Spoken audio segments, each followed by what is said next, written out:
भोलेनाथ को प्रसन्न करने वाला व्रत भगवान शिव जी को समर्पित व्रत होता है प्रदोष व्रत। जब अन्य व्रत महीने के हिसाब से उनका महत्व और कथा जुड़ी हुई होती है, प्रदोष व्रत का महत्व और कथा वार के हिसाब से होता है। आज है भौम प्रदोष व्रत। भौम यानी कि भूमि देवी का पुत्र अंगारक या मंगलदेव जी। मंगलदेव जो मंगलवार के अधिपति हैं। यह व्रत कुंडली में मांगलिक दोषों से मुक्ति दिलाने वाला है। साथ ही संतान प्राप्ति के लिए भी इस व्रत का काफी महत्व है। भौम प्रदोष व्रत से हजारों यज्ञों को करने का फल प्राप्त होता है। इससे मोक्ष की प्राप्ति होती है और दरिद्रता का नाश होता है। प्रिय मित्रों, आज के इस वीडियो में हम आपको भौम प्रदोष व्रत की कथा सुनाएंगे, पर उससे पहले प्रदोष व्रत के महत्व की कथा संक्षेप में सुने। संक्षेप में यह कि चंद्र को क्षय रोग था, जिसके चलते उन्हें मृत्यु तुल्य कष्ट हो रहा था।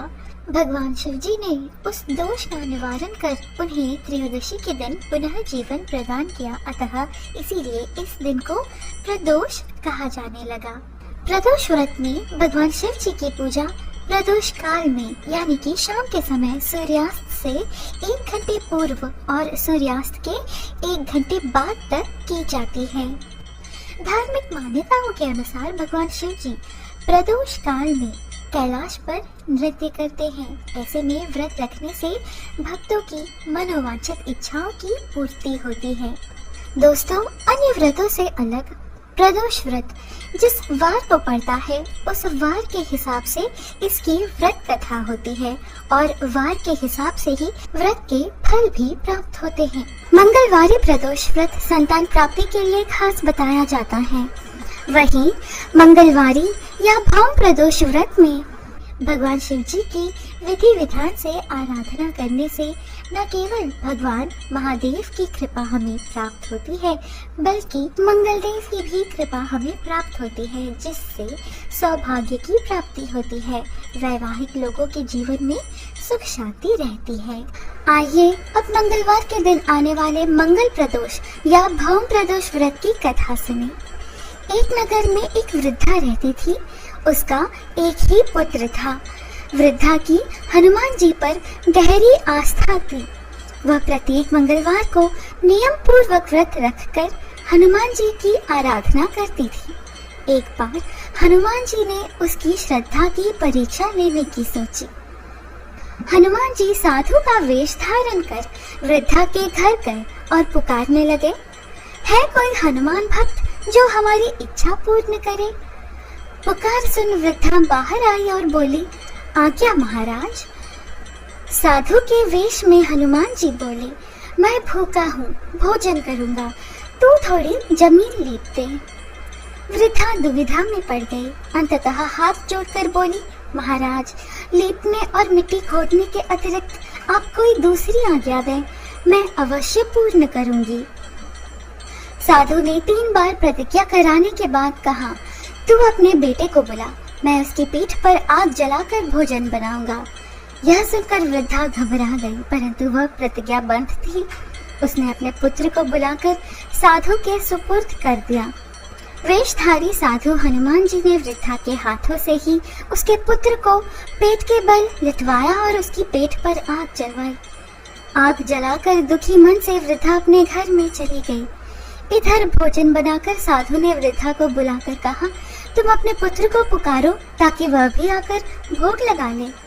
इस पर वृद्धा बोली, उसका नाम लेकर मुझे और कष्ट न पहुंचाओ। लेकिन जब साधु महाराज नहीं माने तो वृद्धा ने अपने पुत्र को पुकार लगाई। अपने पुत्र को जीवित देख वृद्धा को बहुत आश्चर्य हुआ और वह साधु के चरणों में गिर पड़ी। हनुमान जी अपने वास्तविक रूप में प्रकट हुए और वृद्धा को भक्ति का आशीर्वाद दिया। प्रिय मित्रों, हनुमान जी इस घोर कलयुग के साक्षात देवता हैं। स्वयं भगवान शिव जी के अंश अवतार हैं। मंगलवार का दिन श्री हनुमान जी को समर्पित होता है और मंगल प्रदोष व्रत की कथा भी उन्हीं से जुड़ी है। अब जानिए प्रदोष व्रत मनाने की विधि। प्रदोष व्रत के दिन प्रातः सूर्योदय से पूर्व उठना चाहिए।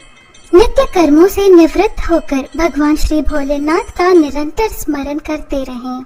इस व्रत में आहार नहीं लिया जाता है। पूरे दिन उपवास रखने के बाद सूर्यास्त के 1 घंटे पहले स्नान आदि कर श्वेत वस्त्र धारण किए जाते हैं। प्रदोष व्रत की पूजा शाम के 4:30 बजे से लेकर शाम के 7 बजे के बीच की जाती है। अपने घर में पूजा स्थल को गंगा जल या स्वच्छ जल से शुद्ध करने के पश्चात हो सके तो गाय के गोबर से लीपना चाहिए और मंडप तैयार करना चाहे तो आप यह पूजा शिव मंदिर में भी जाकर कर सकते हैं। मंडप में 5 रंगों का उपयोग करते हुए रंगोली बनानी चाहिए, क्योंकि 5 संख्या भगवान भोलेनाथ को अति प्रिय है। पूजन की सभी सामग्री एकत्रित कर लें। उत्तर पूर्व दिशा की ओर मुख करके बैठ जाएं और ओम नमः शिवाय का जाप करते हुए भगवान शिव जी को जल चढ़ाएं। इस दिन भगवान शंकर जी, माता पार्वती, श्री गणेश जी और नंदी जी को पंचामृत व गंगाजल से स्नान करवाना चाहिए।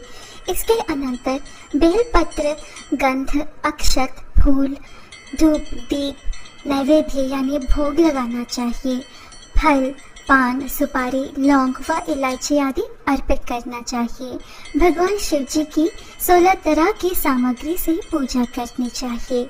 इसके बाद 8 दीपक अलग अलग दिशाओं में जलाना चाहिए और दीपक रखते समय हर प्रत्येक बार प्रणाम करें। कथा समाप्ति के बाद हवन सामग्री मिलाकर 11, 21 या 108 बार ओम ह्रीम क्लीम नमः शिवाय स्वाहा मंत्र से आहुति दें। इसके बाद शिव जी की आरती करें। फिर उपस्थित जनों सभी में प्रसाद वितरित करें। इसके बाद ही भोजन करें। भोजन में केवल मीठी सामग्रियों का उपयोग करें। आइए मित्रों, अब प्रदोष व्रत की उद्यापन विधि जानें। इस व्रत को 11 या फिर 26 त्रयोदशियों तक रखने के बाद व्रत का उद्यापन करें। व्रत का उद्यापन त्रयोदशी तिथि पर ही करें। उद्यापन से 1 दिन पूर्व श्री गणेश जी का पूजन किया जाता है। पूर्व रात्रि में कीर्तन करते हुए जागरण किया जाता है। प्रातः जल्दी उठकर मंडप बनाकर मंडप को वस्त्रों और रंगोलियों से सजाया जाता है। ओम उमा सहित शिवाय नमः मंत्र का जाप करते हुए हवन किया जाता है। हवन में आहुति के लिए खीर का प्रयोग किया जाता है। हवन समाप्त होने के बाद भगवान भोलेनाथ जी की आरती करें और अंत में ब्राह्मणों को भोजन कराया जाता है। प्रिय मित्रों, ये है आज का वीडियो। आशा है आपको अच्छी लगी। जाते जाते आपको एक सज्जन अनुस्मारक, इस वीडियो को लाइक, कमेंट और ज्यादा से ज्यादा शेयर करें। हमारे YouTube चैनल पवित्र वचन को सब्सक्राइब करें। हम फिर मिलेंगे अगली वीडियो में। जय बम बम भोले।